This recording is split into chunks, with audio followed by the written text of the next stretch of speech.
یہ ولایت سب سے اہم رکن کیوں؟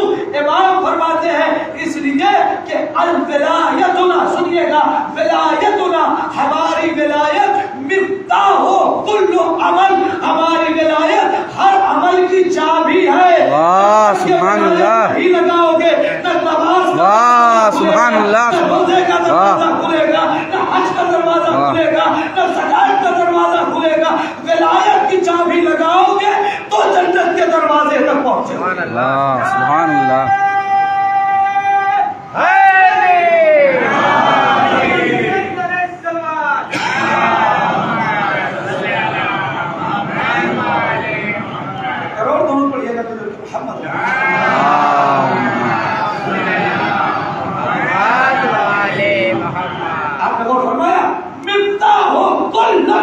ہر عمل کی چابی۔ آپ بتائیں، ایک تالا بند ہے گھر پہ، آپ کھڑے رہے، تالا اپنے آپ نہیں کھلے گا جب تک چابی نہیں لگے گی۔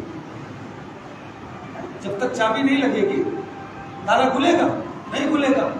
تو لاکھ لوگ امام فرما رہے ہیں کہ کسی بھی عمل کی چابی ہے ہماری ولایت۔ اس کا مطلب امام بتانا چاہتے ہیں عبادتیں ہماری ولایت کے ساتھ ہونی چاہیے، واہ ہماری ولایت کے بغیر سبحان اللہ۔ نہیں ہونا چاہیے۔ خیر، اب میں نے دعائے کمیل کا ایک ٹکڑا اس وقت تلاوت کیا ہے، یا سری الرضا اغفر لمن لا یملک الا الدعاء۔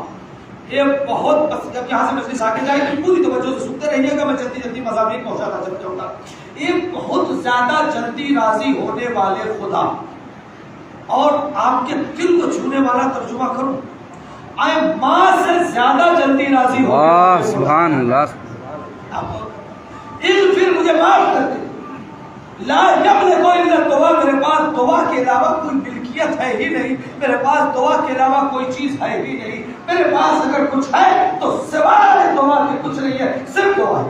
لا یملک الا الدعاء، صرف دعا ہے میرے پاس، میں صرف دعا کر سکتا ہوں، مجھے معاف کر دے۔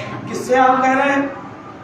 اس سے کہہ رہے ہیں کہ جو ماں سے زیادہ جلدی راضی ہوتا ہے، جو آپ کی رگے جاں سے زیادہ قریب، اقرب من حبل الورید، تمہاری رگے جاں سے زیادہ قریب۔ تم بلا کر تو دیکھو، تم آواز دے کر تو دیکھو۔ ایک جملہ کہتا ہوں، آپ اگر رات میں لیٹ نائٹ گھر پہنچے، ایک دن، دو دن، تین دن، چار دن، پانچویں دن بیوی کہے گی کہ ایک چابی اور بنوا لیجیے، یہی سب کے آ گئی مسئلہ، ایک چابی اور بنوا لیں، آپ لیٹ آتے ہیں، نہ ہمیں تکلیف ہو نہ آپ کو تکلیف ہو، آپ آ جایا کریں، کوئی بھی ہوگا، یہی ہوگا نا۔ لیکن وہ مالک یہ نہیں کہتا، وہ مالک تو یہ کہتا ہے لا تأخذہ سنۃ ولا نوم، واہ سبحان اللہ، آ جاؤ، میں تو اونگتا بھی نہیں ہوں، سونا سبحان اللہ سبحان اللہ۔ جب رات کی تنہائی ہو جائے تو میری بارگاہ میں آ جاؤ، میں تمہیں کتنی وہ محبت کرتا ہے پتا ہے؟ میں ایک لفظ کہتا ہوں، سنیے گا۔ آپ کے یہاں محبت کا کوئی پیمانہ ہے جس میں آپ محبت ناپ سکتے ہو؟ نہیں، کوئی پیمانہ ہی نہیں ہے، محبت کا کوئی پیمانہ نہیں ہے جس میں محبت ناپی جا سکتی ہو۔ کیا آپ کہہ سکتے ہیں میں فلاں صاحب سے 1 کلو محبت کرتا ہوں، فلاں صاحب سے 2 کلو محبت کرتا ہوں؟ آپ کیا کلو ہے نا پیمانہ ناپنے کا؟ کیا چلیے بہت زیادہ قیمتی چیز ہے، آپ تولے میں ناپ لیجئے، میں فلاں صاحب سے 1 تولہ محبت کرتا ہوں، فلاں سے 2 تولہ محبت کرتا ہوں، فلاں سے 5 تولہ محبت کرتا ہوں، فلاں سے 10 تولہ محبت کرتا ہوں۔ نہیں، محبت کا بھائی اگر میں کسی سے کہوں کہ بھائی کلام صاحب کتنی محبت کرتے ہیں آپ مجھ سے، تو کیا جواب دیں گے؟ 1 کلو، 2 کلو، 1 تولہ، 2 تولہ، 1 من، 2 من، 5 من، ایک جواب آتا ہے۔ یہی جواب آتا ہے تو بتائیے گا مولانا کبھی وقت پڑے گا تو دیکھ لیجیے گا، یہی تو ہے نا۔ آپ کے یہاں محبت کے پیمانے کے لیے جو لفظ بولی جا رہی ہے وہ یہی بولی جا رہی ہے، کبھی وقت پڑے گا تو دیکھ لینا، اگر کبھی زندگی میں وقت نہ پڑا تو پتہ ہی نہیں چلا کہ یہ مجھ سے کتنی محبت کرتے تھے، میں اس سے کتنی محبت کرتا تھا، پتہ چلے گا۔ اگر مجھے ضروری تھوڑی ہے کہ سب کے وقت پڑی جائے، ہو سکتا ہے نہ پڑے وقت، اگر وقت نہیں پڑا تو میں تو زندگی سے چلا ہی گیا یہ سوچتے سوچتے کہ یہ مجھ سے کتنی محبت کرتے تھے، کیا یہ چلے گا یہ سوچتے سوچتے کہ یہ کتنی محبت کرتے ہیں۔ ہمارے یہاں محبت کے لیے کوئی پیمانہ نہیں، تو ہم لوگوں نے محبت کے سب سے بڑے پیمانے کا نام رکھا ماں. نہیں تو کیا ہم لوگوں نے محبت کے سب سے بڑے پیمانے کا نام رکھا ماں. اب جیسے ہی آپ نے ماں کہہ دیا اب اس سے بڑا کوئی محبت کا پیمانہ نہیں ہے. اس کی دلیل کیا ہے؟ اگر دلیل پہنچے تو میں ایک جملہ کہنا چاہوں گا. اس کی دلیل کیا ہے؟ آپ کسی زبان میں چلے جائیں, آپ پانی, ایک لفظ پانی ہے, آپ انگریزی میں چلے جائیں پروناؤنسیشن الگ ہو جائے گا, ہندی میں چلے جائیں پروناؤنسیشن الگ ہو جائے گا, عربی میں چلے جائیں پروناؤنسیشن الگ ہو جائے گا, فارسی میں چلے جائیں پروناؤنسیشن سب کے الگ الگ ہوتے چلے جائیں گے. آپ غور کریں, کسی زبان میں بھی آپ چلے جائیں, کوئی بھی لفظ لے لیں, خود آپ آدمی ہے, زبانوں میں آپ جب چلے جائیں گے تو پروناؤنسیشن الگ ہوتا چلا جائے گا. قسم خدا کی ایک لفظ ماں ہے اور اس لفظ ماں کی مامتا اور مامتا کی میم ہے جو کسی زبان میں بھی چلے جائے. واہ واہ سبحان اللہ. ماں ہو اس میں بھی مامتا کی میم, امی کہو اس میں بھی مامتا کی میم, ممی کہو اس میں بھی مامتا کی میم, شارٹ کر کے مام بولو اس میں بھی مامتا کی میم, عربی میں جا کر ام کہو اس میں بھی مامتا کی میم, فارسی میں جا کر مدر کہو اس میں بھی مامتا کی میم, انگریزی میں جا کے مادر کہو اس میں بھی مامتا کی میم. نہ جانے اس مامتا میں کتنی کشش تھی کہ زبانیں بدل گئی مگر مامتا کا میم نہیں ہٹا. واہ سبحان اللہ سبحان اللہ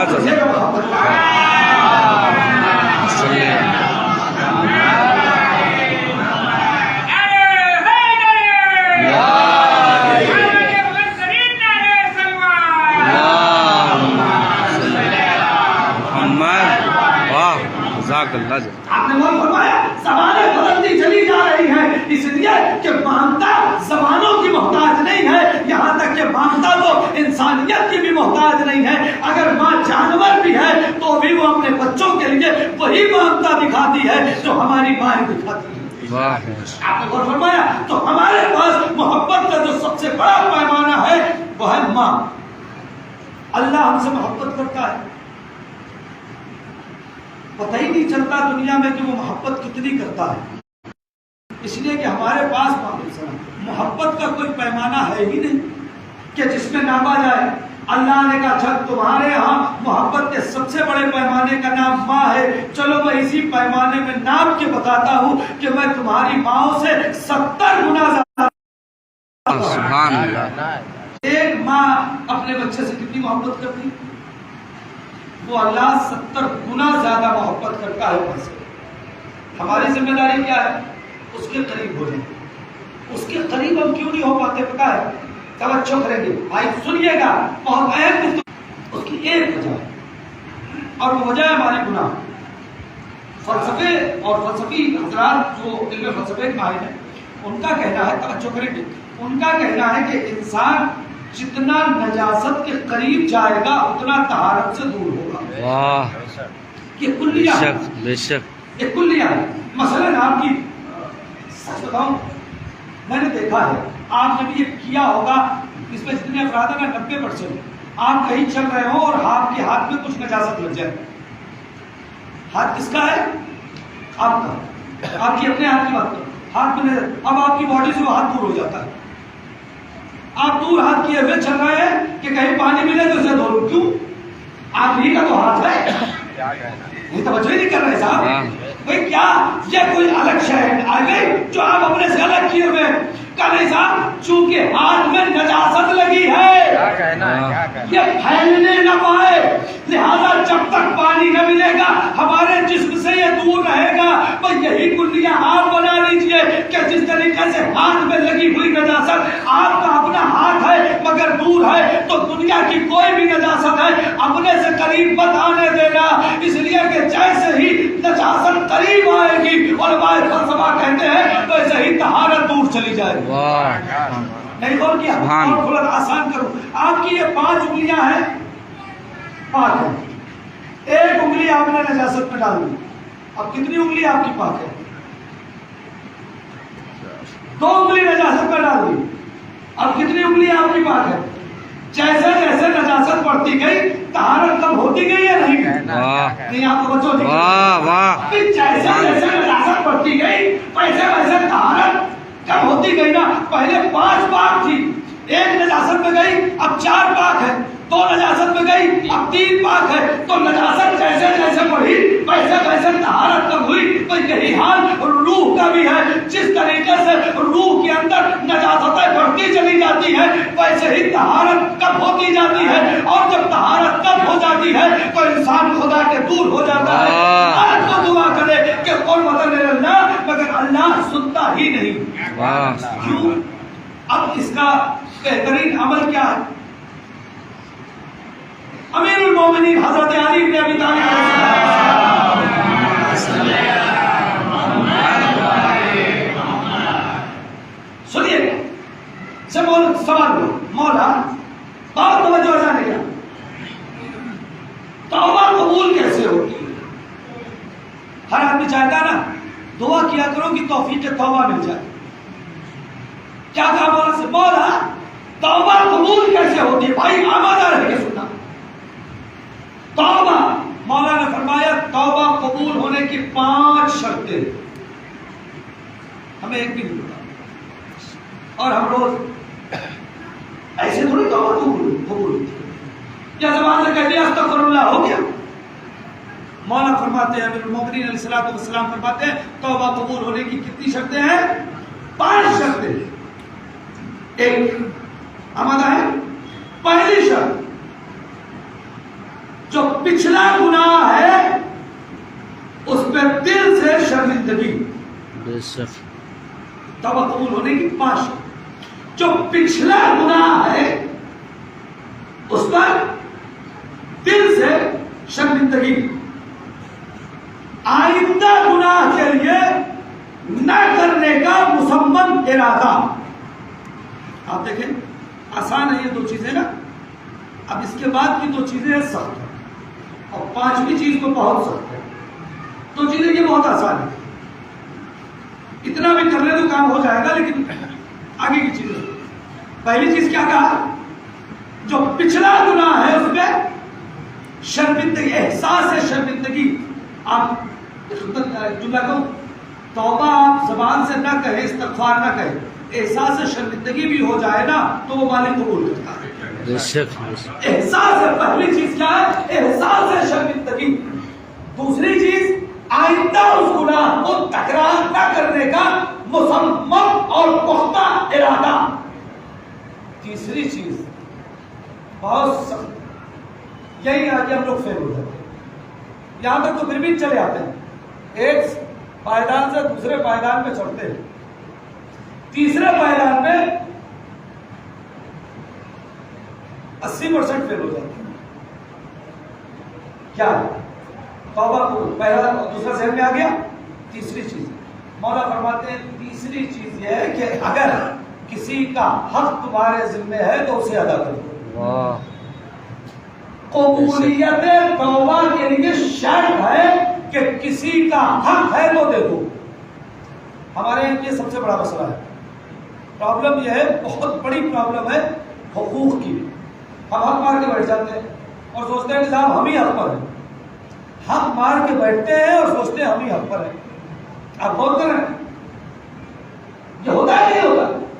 توجہ کریں گے بس ایک 5 سال کے علوم کا امام فرماتے ہیں اگر چاہتے ہو کہ تمہاری توبہ قبول ہو جائے تو تمہیں لوگوں کا حق، باپ کا، ماں کا، بیوی کا، شوہر کا، بھائی کا، بہن کا، بیٹے کا، بیٹی کا، عائشہ کا، رشتہ دار کا، پڑوسی کا، سب کے حقوق تمہیں ادا کرنا۔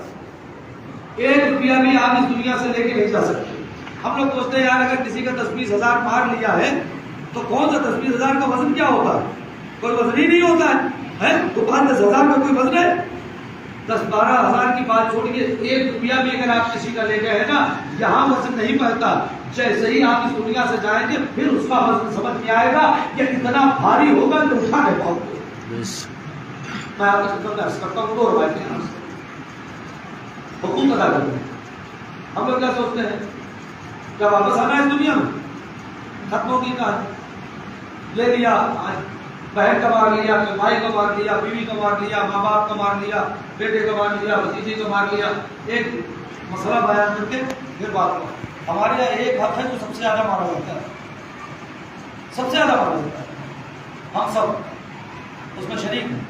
میں اپنے آپ کو شامل کر کے کہوں گا، الگ نہیں کروں گا، سب سے زیادہ ہمارے یہاں بہن کا حق مانگا۔ باپ کی پراپرٹی میں ہم سمجھتے ہیں کہ ابا مر گئے اب سب میرا ہو گیا، آپ غور کر رہے ہیں، جبکہ آپ کا کوئی حصہ ہے تو ایک حصہ اس کا بھی ہے۔ شرعی مسئلہ ہے، شریعت ہے کہ اگر بہن راضی نہیں ہوئی ہے تو آپ اپنے باپ کے گھر میں جسے آپ اپنا سمجھتے ہیں اس میں نماز نہیں پڑھ سکتے ہیں۔ پہلے بہن کو راضی کریں، پوری تشیع کا رونا یہی تو ہے کہ جناب زہرا کو ان کے باپ کی میراث نہیں دی گئی۔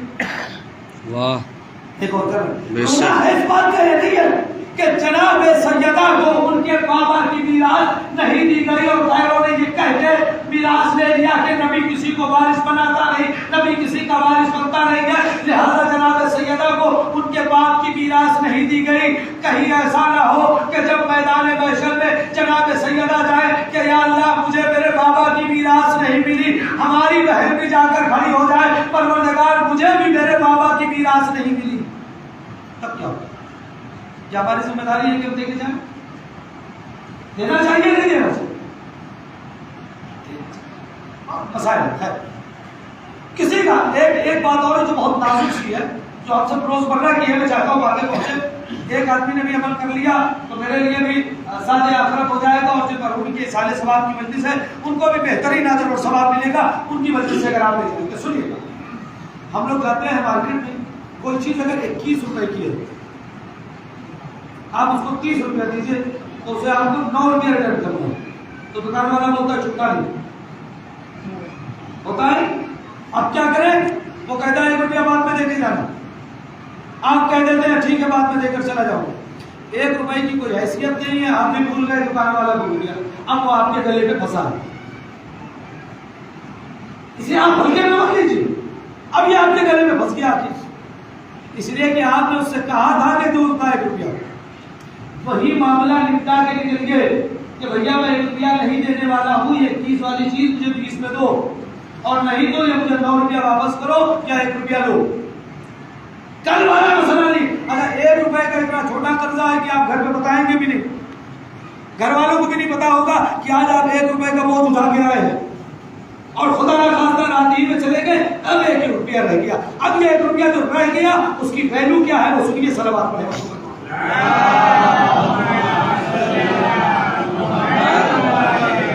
لیکن میں تھوڑا تیز چل رہا ہوں، آپ بھی تھوڑا تیز آئے تاکہ کم وقت میں زیادہ باتیں پہنچاؤں۔ ایک شخص مدینے گیا زیارت کے لیے، بات پوری توجہ، مدینے گیا زیارت کے لیے، اور ہمیشہ ہوتا ہے کہ ہر شہر میں ایک امین ہوتا ہے جس کے بعد امانتیں رکھوا دی جاتی ہیں اور اس کے بعد لوگ اپنی اپنی امانتیں لے کر چلے جاتے ہیں۔ تو ان سے پوچھا بھائی مدینے میں اس وقت سب سے بڑا امین کون ہے؟ ایک صاحب کا نام بتایا گیا جو ماشاءاللہ سے ریش دراز تھے اور اس وقت کے متقی پرہیزگار سمجھے جاتے تھے، کہ صاحب یہ امین ہے، اس نے اپنی امانتیں اس کے پاس رکھوا دی اور اپنا زیارت وغیرہ میں مشغول ہو گیا، اور کچھ دنوں کے بعد جب زیارت کر کے اپنے وطن جانے لگا تو اس نے جانے کے بعد کہا صاحب میری امانت واپس کر دیجیے۔ اس نے کہا کون سی امانت، کیسی امانت، ہم تو تمہیں پہچانتے بھی نہیں، یہ کیا بھائی، میں نے اپنی امانت، بھائی میں جانتا بھائی جو شور شرابہ ہوا، اب یہ جو شور شرابہ ہوا نا تو کچھ لوگ جمع ہو گئے، اس نے کہا بھائی ایسی جھوٹ باتیں کرتے ہو، آج تک اس نے کسی کی امانت میں خیانت نہیں کیا، تو یہ تمہاری امانت میں کیسے خیانت کرے گا، بالکل غلط بیانی سے کام لے رہے ہو، ایسا مت کرو۔ اب یہ بیچارہ کیا کرے، اجنبی شہر، اجنبی لوگ، یہ سیدھے گیا رسول اللہ کے پاس، سیدھے رسول اللہ کی خدمت میں گیا، اور جانے کے بعد کہتا ہے کہ اللہ کے رسول میں آپ کے شہر میں آیا تھا اور آپ کے شہر میں میری امانت بھول گئی، میں کچھ نہیں جانتا، مجھے امانت آپ سے چاہیے، کیا میں کچھ نہیں جانتا، مجھے امانت آپ سے چاہیے۔ سو گیا، رات میں خواب دیکھا کہ رسول اللہ تشریف لے آئے اور آنے کے بعد کہتے ہیں کہ صبح میں جو سب سے پہلے مدینے کے اندر داخل ہو اس سے اپنا قضیہ بیان کر دینا، وہ تمہاری امانت دلوا دے گا۔ یہ جو ہے جا کے مدینے کے دروازے میں کھڑا ہو گیا، صبح میں جو آدمی آیا تو نہایت غریب آدمی دکھنے میں، کپڑے عجیب سے پھٹے پرانے، پوسیدہ کپڑے، اس نے سوچا میری امانت زیادہ ہے کہ غریب آدمی آ رہا ہے، یہ کیا کپڑے دلائے گا. اس سے ایک بات پتا چلی کہ کبھی کسی کو لباس سے جج مت کرنا. آپ کون نہیں کر رہے ہیں؟ کبھی بھی لباس سے مت جج کیجیے گا کہ کس کا لباس کیسا ہے. ہو سکتا ہے، جملہ سنیے گا، ہو سکتا ہے کہ پھٹے پرانے لباس میں امیر المومنین بھی ہو، اور ہو سکتا ہے اچھے لباس میں کوئی ظالم بھی ہو، کوئی غاصب بھی ہو. مسئلہ نہیں. اس نے اس سے کہا، دوسرے دن پھر رسول اللہ وہ ایسا ایسا، پھر اس نے خواب دیکھا نہیں کہو نہیں سے. دوسرے دن پھر وہی آ، اس نے پھر نہیں کہا. تیسرے دن جا کے اس نے کہہ دیا، سنیے گا نرس جائیے گا جی بابا جی. ہر تیسرے دن اس نے سے کہہ دیا. آپ سب جان رہے ہیں نا، اندازہ ہے تو بابا سے بس سلام پڑھیے تاکہ آگے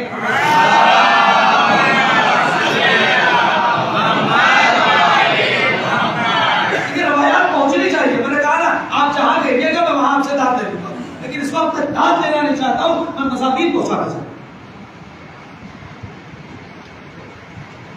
اس نے کہا کیا بات ہے؟ ایسی سی بات. کہا ٹھیک ہے، کون صاحب ہے؟ فلاں صاحب ہے. ان کی بولا جگہ دکان ہے، ان کا کوئی خاص کام. کہا اپنی ظہر کی نماز کے بعد وہ اپنی دکان کے باہر بیٹھ کے واز کرتے ہیں، نصیحت. ٹھیک ہے صاحب، تو وہی ان کی واز میں آنا، تم وہی تم بھی آنا، وہی ہم بھی آئیں گے، تمہاری امانت دلوا دیں گے. ٹھیک ہے صاحب.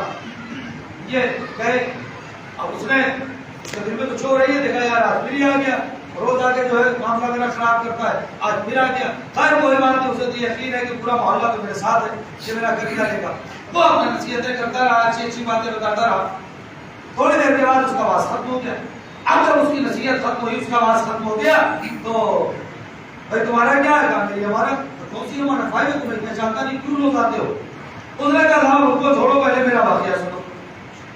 ان کی کیا امانت تمہیں دینی ہے اور کیا نہیں دینا ہے وہ بعد کی بات ہے، پہلے میری بات سن لو جو بات میں کہنا چاہتا ہوں. اب پورا مجمع رک گیا کہ فقیر ہے، غریب ہے. کہا ایک واقعہ مجھے سنانا ہے. کہا صاحب میں نے خواب دیکھا، امانہ رہے گا، میں نے خواب دیکھا، اور خواب میں یہ دیکھا کہ میں مر گیا ہوں، مجھے گزارا جا رہا ہے پورے صراط سے. اچھا ابھی میں پورے صراط کا ایک واقعہ سناؤں گا انشاءاللہ آپ کو دکھائیں تاکہ تھوڑا سا آپ کام ہو. مجھے پورے صراط سے گزارا جا رہا، اچانک پورے صراط میں سے ایک آدمی نکلا نیچے جہنم میں سے، اور مجھے روک لیا. بھائی صاحب اٹھو اٹھو. وہ سر سے پیر تک آگ تھا. آپ سمجھ رہے ہیں؟ آپ لوہے کو آگ میں بہت دیر تک گرتے گرتے تو کیسے بالکل سرخ ہو جاتا. کہا ایسے ہی وہ پورا سرخ تھا سر سے پیر تک. میں نے کہا کون ہو؟ کہا تم نے مجھے پہچانا نہیں، تمہارے پڑوس کا یہودی. کیا چاہتے ہو؟ کہا میرا 1 درہم. آپ 1 روپیہ کسی کا دھان لگا کے چلے جاتے ہیں اور پھر نہیں دیتے، آپ بھی بھول گئے، وہ بھی بھول گیا نا. 1 درہم. کون؟ وہ یہودی. مسلمان کی بات نہیں کر رہا، یہودی. میرا 1 درہم دو. میں نے کہا صاحب میرے پاس کہاں درہم و دینار یہاں پہ، میں یہاں کہاں سے پیسے لاؤں گا؟ کہا وہ ہم نہیں جانتے، ہمیں تو پیسے چاہیے. ہم میرے پاس پیسے بھی، کہا وہ ہم کچھ نہیں جانتے. پورے صراط بات سے زیادہ باریک، تلوار سے زیادہ تیز، آگ سے زیادہ گرم. روک لیے گئے 1 روپے کے لیے 1 درہم. کچھ نہیں جانتا، یہی لے کے چلو. میرے پاس نہیں ہے صاحب، معاف کر دو.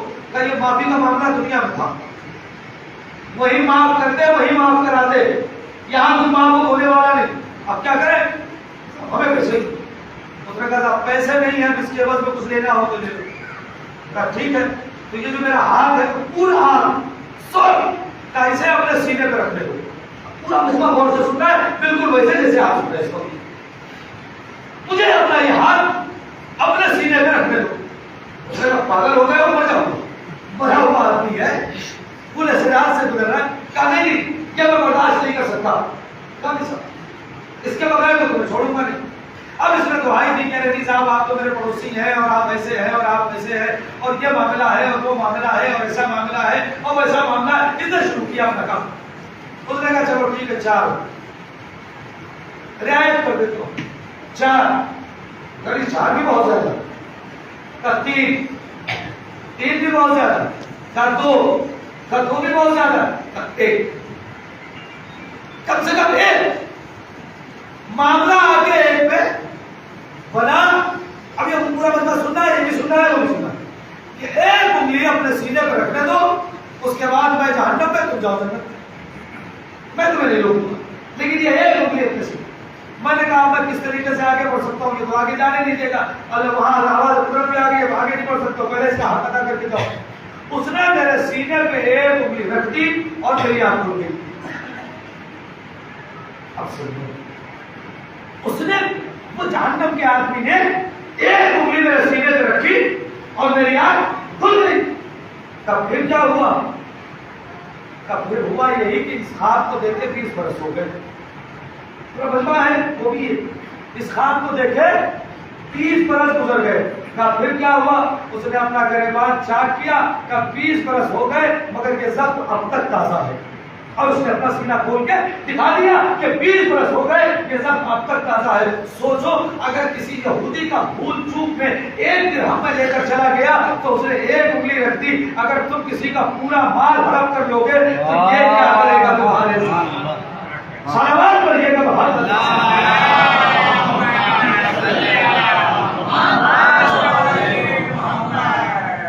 اسی ذہن میں روایت اور ہے نا. پہلے وہ سن لیجیے صراط والی بات ہے تھوڑا سا.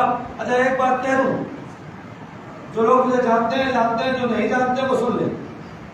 میں جو کچھ پڑھوں گا وہ مجھے سے پوچھیے گا, کسی سے میرا نمبر لے لیجیے گا. شہر کے اندر بہرحال 2-4-10 لوگ جاننے والے لوگ ہیں. کسی بھی مولوی سے میرا نمبر لے کر کہیے گا امید اعظمی کا نمبر دے دیجیے, آپ کو نمبر مل جائے گا. جو میں پڑھ رہا ہوں مجھ سے پوچھیے گا, کسی اور سے مت پوچھنا. اور نہیں بتا پائے گا تو آپ کہیں گے صاحب پتا نہیں کہاں سے پڑھ دیا, پڑھا میں نے ہے تو مجھ سے پوچھیے گا کہاں سے پڑھا ہے. میں ایک ایک لفظ کا ذمہ دار ہوں. ایک شخص آیا جناب سلمان فارسی کے پاس, پورے سرات کا ایک معاملہ اور ہے, سن لیجیے, بہت اہم ہے. میں اس میں ہزاروں مجلسوں میں نہیں تو سینکڑوں مجلسوں میں داد لے چکا ہوں. آپ کو یہاں ایسی سنا کے چلا جاتا ہوں. عجیب سوال ہے, یہ سوال اگر مجھ سے ہوتا تو میں جھگڑا کر لیتا ہوں. آپ میں سے کسی سے اگر یہ سوال ہو کسی دیدار سے تو وہ جھگڑا کر لے گا, بھلے دیدار ہوگا لیکن جھگڑا. لیکن سلمان فارسی نے جھگڑا نہیں کیا, ایسا بڑھیا جواب دیا کہ وہ آدمی چپ ہو گیا. سوال سننا بھائی, بڑا مزیدار سوال ہے, بڑا عجیب سوال ہے, اور ایسا سوال دشمن اہل بیت ہی کر سکتا ہے, کوئی بھی اہل بیت نہیں کر سکتا. لیکن سوال اس سے ہوا ہے جو علی کا شاگرد ہے. اس نے اپنے ذہن میں ایک بڑھیا سا سوال بنایا, اور جناب یہ ذہن میں رہے کہ جناب سلمان گورنر ہے. گورنر جو پروٹوکول کیا ہوتے ہیں وہ آپ نے جناب سلمان گورنر ہے. اس نے کہا سلمان ایک بات بتاؤ, سوال سنیے نا, ہمارا ہے سارے سوال سننے کے لیے. سلمان ایک سوال کا جواب دو. کیا کہ یہ بتاؤ تمہاری داڑھی بہتر ہے یا کتے کی دم؟ جھگڑا کرنے والا سوال تھا.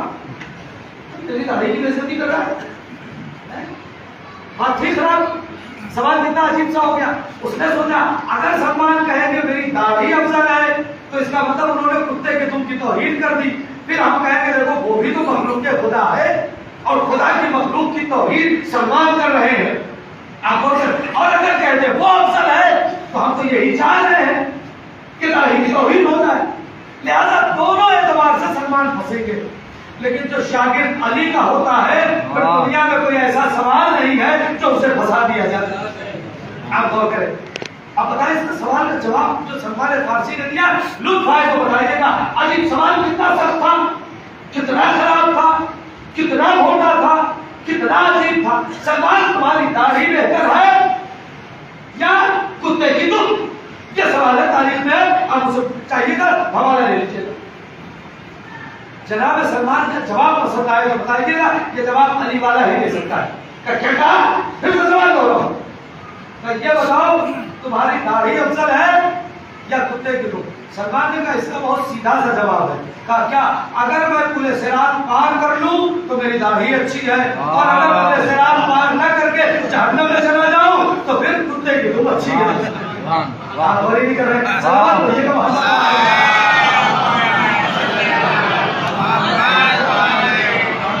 مسئلہ داڑھی کا آپ غور کریں نجات ملی یا نہیں کامیاب ہوئے یا نہیں. تو جناب سلمان اب ایک روایت اور سنا تو بہت تیزی سے جا رہا ہے شاید اس روایت کی وجہ سے محمد ہوتا ہے وہ دو چیزیں اور رہی ہیں وہ بھی جلدی سے سناؤں گا تاکہ 10-15 منٹ میرے پاس ہے. جناب عیسیٰ کا زمانہ ہے, توجہ کریں, جناب عیسیٰ کا زمانہ ہے اور جناب عیسیٰ علیہ السلام کو اللہ نے معجزات دے دیا تھا کو مردے زندہ کر دیتے,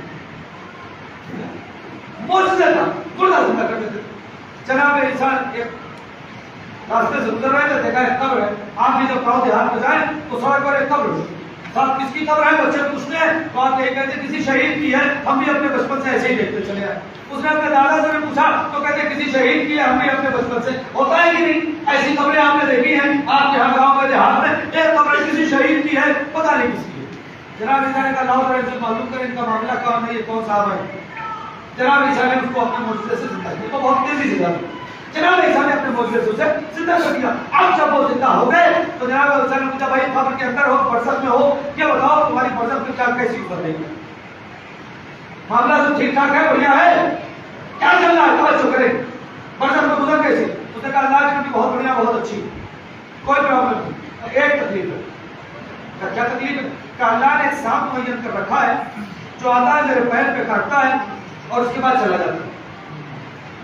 پھر دھیرے دھیرے درد شدید ہوتا ہے, دھیرے دھیرے دھیرے دھیرے دھیرے جیسے جیسے درد کم ہوتا ہے پھر وہ آتا ہے کاٹتا ہے پھر چلا جاتا ہے. جس دن میرا درد کم ہوا اسی دن وہ آیا کاٹا چلا گیا, اسی دن وہ آیا کاٹا چلا گیا, یہی کنٹینیو چل رہا ہے.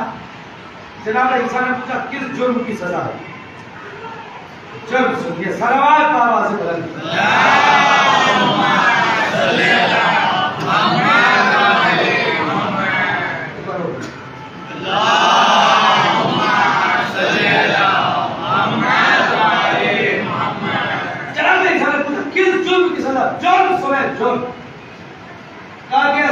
میرا کام تھا لکڑیاں ڈھونے, میں بوجھ اٹھاتا تھا, لکڑیاں ڈھوتا تھا, جیسے اپنے زمانے میں پارٹی والے جس کو آتے ہیں. اب اس کا کام کیا ہے, وہ مارکیٹ سے آپ کا سامان اٹھاتا ہے, اپنی جگہ پہ پہنچاتا ہے, مزدوری لیتا ہے. یہی ہوتا ہے, مزدوری لیتا ہے. تو میرا بھی کام تھا, میں لکڑیاں اٹھاتا تھا, لے کر جاتا تھا, لکڑیاں اٹھاتا تھا, لے کر جاتا تھا. ایک کی توجہ کریں, میں صبح میں اپنے گھر سے گوشت کھا کے نکلا تھا, گوشت کھا کے نکلا تھا, یا 5 منٹ ہوئے.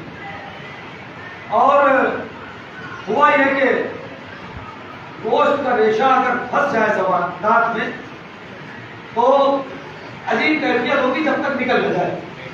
کہیں آپ دل میں سکون ہوتا ہے, کہیں نہیں ہوتا, وہ بےچینی, وہ پریشانی, وہ بےچینی جب تک وہ نکل نہ جائے. یہی ہوتا ہے کہ علامہ فیروز حیدر کا ایک جملہ سنا تھا, کیا قیامت, سنو بھیا, کیا قیامت کا جملہ ہے. وہ کہتے ہیں کہ کچھ لوگ ہم سے یہ کہتے ہیں کہ آپ رسول اللہ کے بعد فلاں کو بھی مان لیں اور فلاں کو بھی مان لیں اور اس کو بھی مان لیں اور ان کو بھی مان لیں. آپ غور کریں, اور اگر ہم مانتے ہیں تو آپ کو پرابلم کیا ہے. ٹھیک ہے, آپ نہیں مانتے نا, آپ نہ مانیں, ہم اگر مانتے ہیں تو آپ کو کیا تکلیف ہے.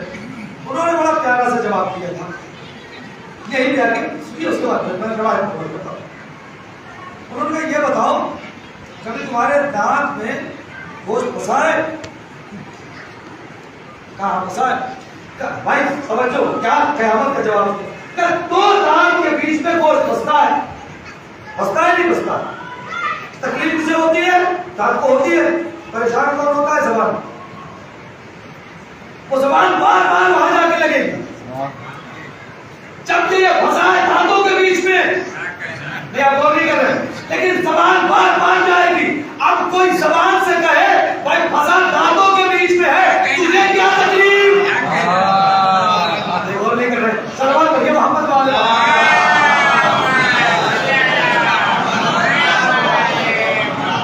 آپ بول رہے پھنسا دانتوں کے بیچ میں ہے, تکلیف تمہیں کیوں ہو رہی ہے, پریشانی تمہیں کیوں ہو رہی ہے. تو زبان پلٹ کے جواب دے گی کہ چونکہ 2 دانت کی جنس ایک ہے, نہیں غور کریں, دونوں دانت کی جنس ایک ہے, اس کے اندر زبان دانت کی ساتھی ہے. اب زبان کو تکلیف ہو رہی ہے, جب تک وہ نکل نہ جائے پریشان رہے گی. تو یہی حال شیعت کا ہے, یہی حال تشیع کا ہے. نبی اور علی کی جنس ایک ہے. جب ایک جیسی جنس کے بیچ میں کوئی غیر جنس آ جائے گا تو شیعت برداشت نہیں کرے گی. جب تک وہ نکل نہیں جائے گا شیعت خاموش نہیں. نعرے حیدری, نعرے صلوات.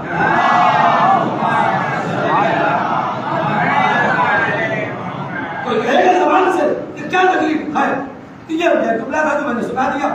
اب اس نے کہا کہ میں گوشت کھا کے نکلا تھا, اب وہ گوشت پھنس گیا. اب لاکھ کوشش کے بعد نکلتا نہیں. میرے سر کے اوپر ایک بوجھ ہے, لکڑی کا بوجھ ہے, اسے میں اتار نہیں سکتا. اچھا اتار بھی دوں تو میں وہ ٹوتھ پک کہاں سے لاؤں؟ آپ کی زبان میں تو خلل ٹوتھ پک جس کو آپ کہہ رہے وہ میں کہاں سے لاؤں؟ وہ اسی لکڑیوں میں نے تلاشا تو مجھے ایک چھوٹی سی تیلی انہیں لکڑیوں کے بیچ میں مل گئی. تو میں نے اسے توڑا اور ٹوتھ پک کی طرح سے یوز کیا اور وہ گوشت کا ٹکڑا بھی پھینک دیا اور اس کے بعد وہ لکڑی بھی پھینک دی, سامان لے جا کے پہنچا دیا. آپ نے بتائیے اگر یہ لکڑی تولی جاتی, وزن کی جاتی تو وزن میں کہیں کمی آئی؟ کوئی وزن میں کمی آئی؟ کوئی کمی نہیں آئی. آپ غور کر نہیں کر رہے ہیں, کوئی وزن میں. کہہ رہا صاحب یہ جو میں نے حرکت کی ہے نا, مالک کی اجازت کے بغیر, لہذا اللہ نے ایک صاحب معین کیا ہے کہ تو نے سب کچھ اچھا کیا, لیکن وہ جو لکڑی کی چھوٹی سی تیلی مالک کی اجازت کے بغیر استعمال کی ہے, اب قبر میں برزخ میں اس کی سزا تمہیں ملے گی. نہیں آپ غور ہی نہیں کر رہے ہیں. اس نے لکڑی کی ایک تیلی مالک کی اجازت کے بغیر, پھر جملہ کہہ رہا ہوں تاکہ آپ آمادہ ہو کے جملہ سن لیں. اس نے لکڑی کی ایک تیلی مالک کی اجازت کے بغیر استعمال کی, اللہ قبر میں سزا دے رہا ہے. نہیں غور ہی نہیں کر رہے ہیں. لکڑی کی ایک تیلی مالک کی اجازت کے بغیر استعمال کی, اللہ سزا دے رہا ہے. تو سوچو اگر کوئی لکڑی کی تیلی مالک کی اجازت کے بغیر لے لے تو خدا اسے سزا دے, تو ان لوگوں کا حال کیا ہوگا جنہوں نے لکڑی کی تیلی نہیں سیدہ کا پورا بھاگ لے. صلوات بابا سے بولا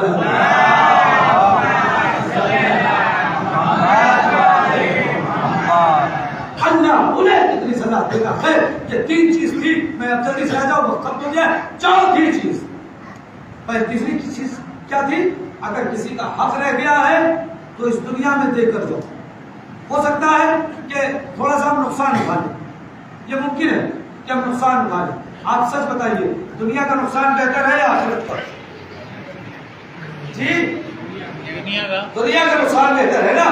کوئی چاہتا ہے میرا آخرت میں نقصان ہو, تو اگر دنیا میں تھوڑی سی زمین چلی جاتی ہے تو چلی جائے, پیسہ چلا جاتا ہے تو چلا جائے, کوئی تکلیف ہوتی ہے تو اٹھا لے, کوئی پریشانی ہے. اس لیے کہ دنیا کی تکلیف تبھی تک تو ہے جب تک آپ زندہ ہیں.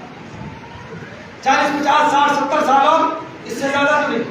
لیکن اگر آخرت میں نقصان اٹھائے تو قبر میں تکلیف, برزخ میں تکلیف, معیشت میں تکلیف, ہمیشہ کی تکلیف ہے.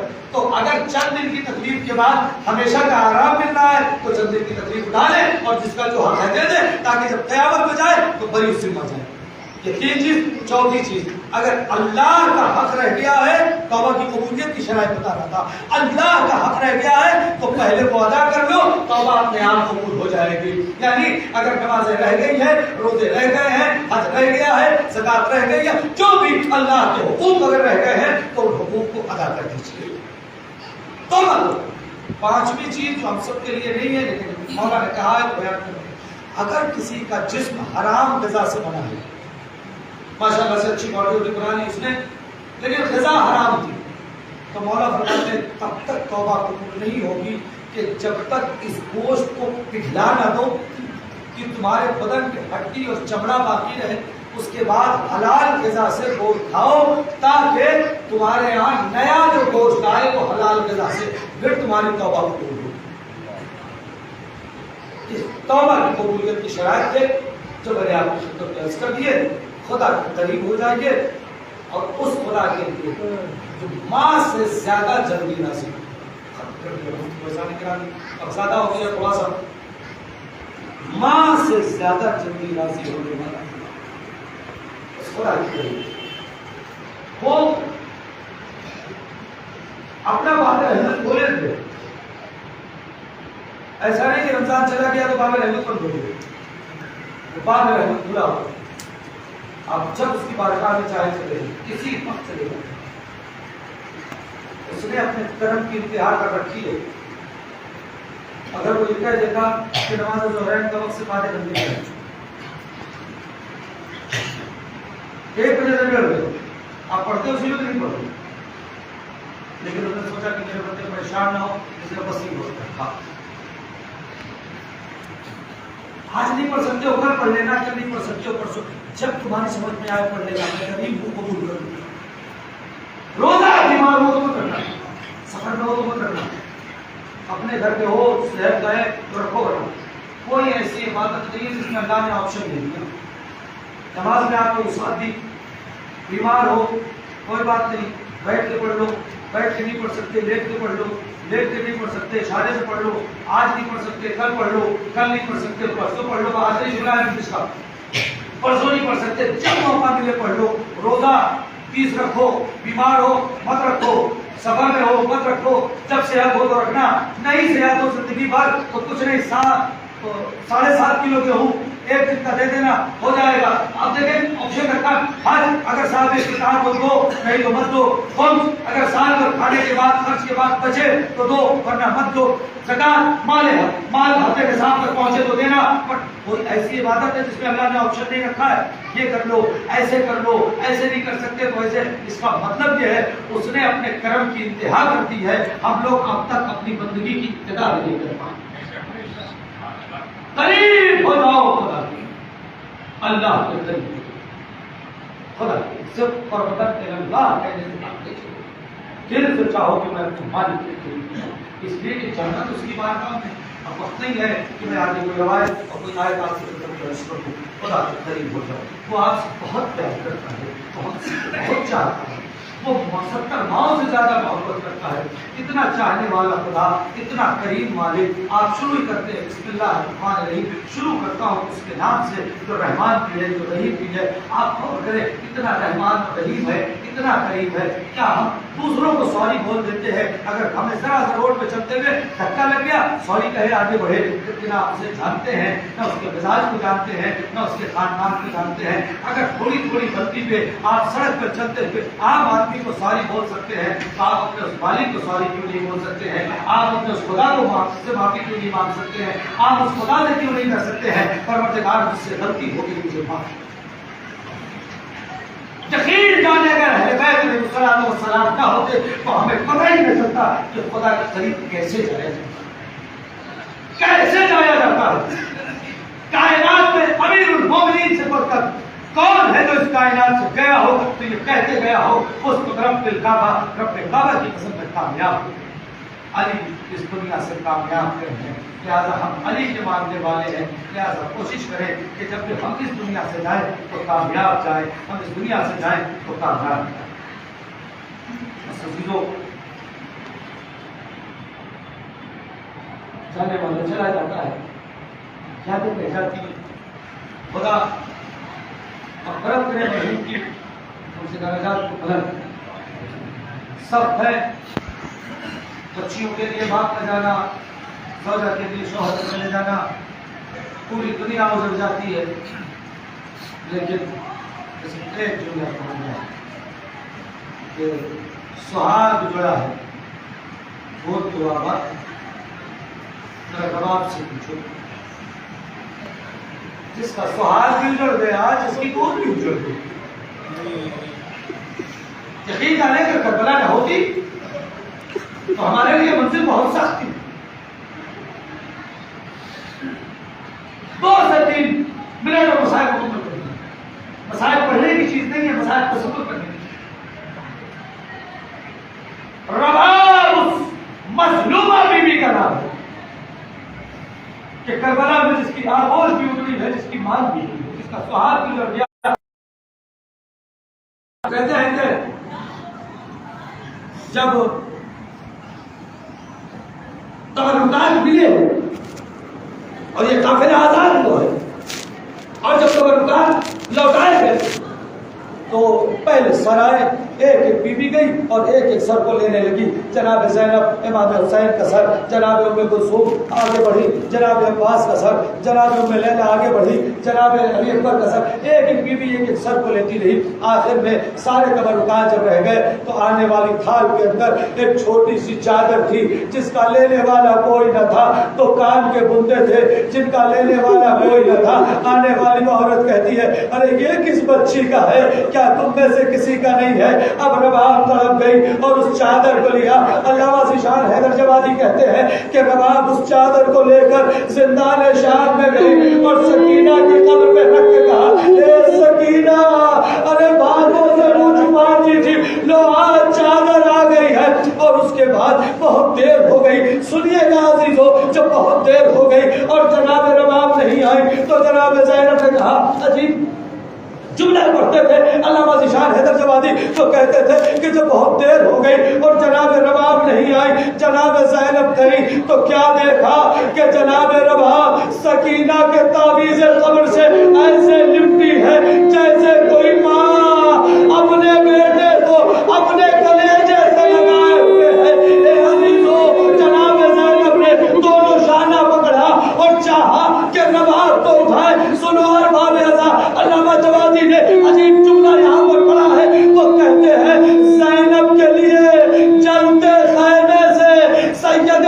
سجاد کو باہر لانا آسان تھا، سکینہ کی قبر سے رباب کو اٹھانا مشکل تھا.